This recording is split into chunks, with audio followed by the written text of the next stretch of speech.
We are here in Nashville at the Butcher Shop Studio.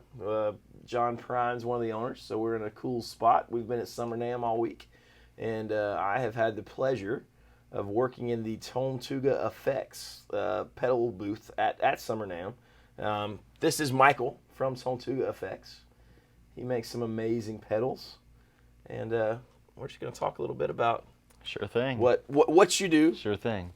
I like the pedals, so full disclosure, I have them on my board. I'm actually work with them and endure. I don't know what the technical, our official. I don't know. We haven't really worked out a technical word matter. for it, but it's very organic. Pedal user extraordinaire. Let's stick with that one. Right. So tell us, how did you get started building pedals?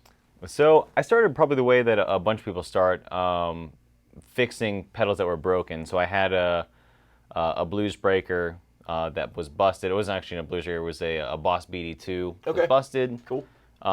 It was the one that I could afford at the time from Reverb or eBay or wherever I got it from. It broke, and researched it, tried to figure it out. At the time, I was working in a panel shop. Okay. Industrial panel shop, and the guys there kind of showed me what to do. I don't have an engineering background. Everything that I've learned is self-taught. And, I figured it out from there. After you fix the first one and you click it on, it starts working again. It's kind of like, getting your Hogwarts letter in the mail. It's like, oh my God, I did something that nobody else can do. And so I started buying broken pedals. If you go onto reverb.com, put that ad in there because they'll post this video again. Go on reverb.com and search for non-functioning pedals. And you can get anything, like great stuff for really, really, really cheap because it doesn't work. Right. From there, I started, making my own stuff and building a little more complex custom shop stuff. Sure. Over time, we had a couple models that got more and more popular, and I said, hey, it's time to start making this into a real deal thing. Let's give it a shot. So how long has it been since you put out your first, your design? When was that? The first official Tonetuga branded pedal. The first official Tonetuga pedal was the Prysm, and actually we got one on the floor.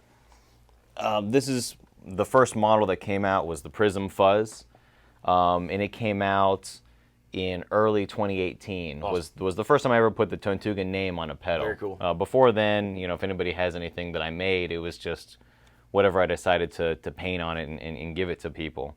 So this is really the one that started it all, and it's been a really popular one for us so far. Tell us about what is that? What does it do? Tell us about the circuit. All right, so if you can't tell by the artwork, it's actually designed to be kind of like your David Gilmour style, awesome.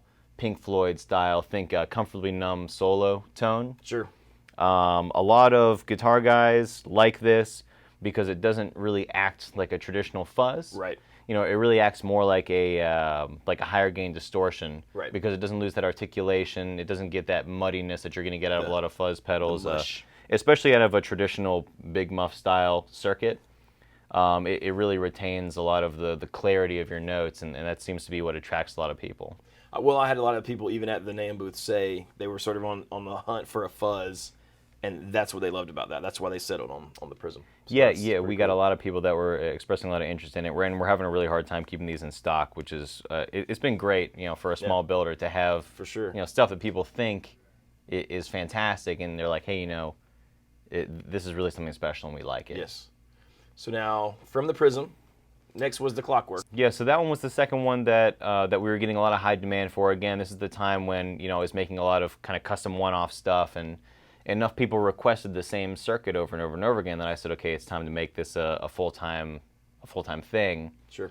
And so that one is really kind of special because you set the dirtiest you want it to get on the gain knob, and then using just your volume knob, you can kind of roll in between your clean sound and your dirty sound without really losing any of your headroom or any of your overall volume, and it retains a lot of the character of your guitar.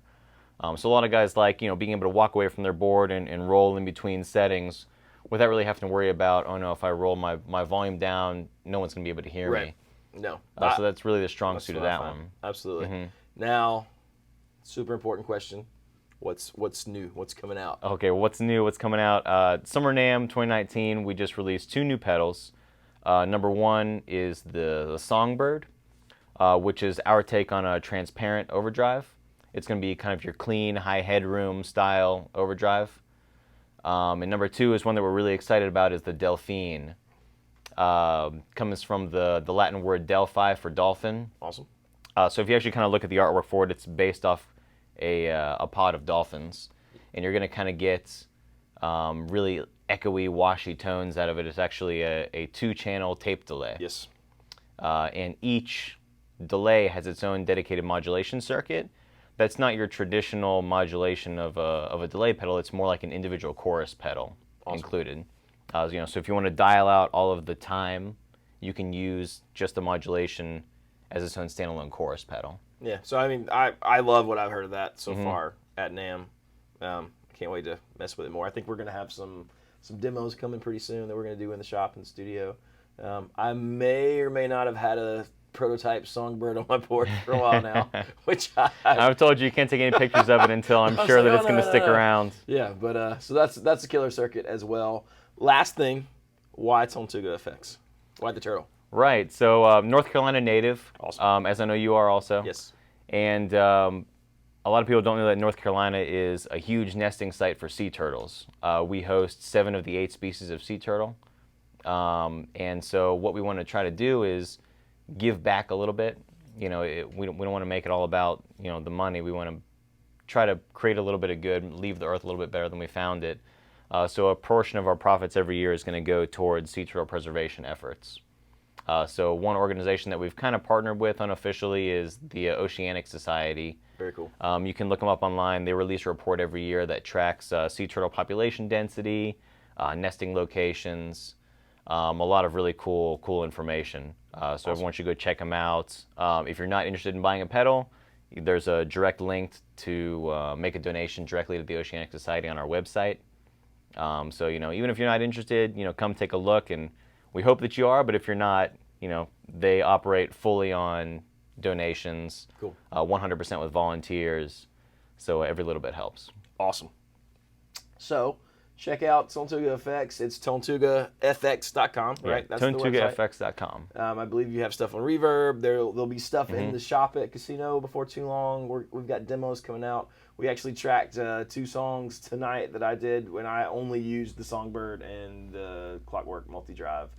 So when those videos are out, you'll be able to hear what they sound like in a real setting. Awesome pedals. Check them out. Michael's awesome.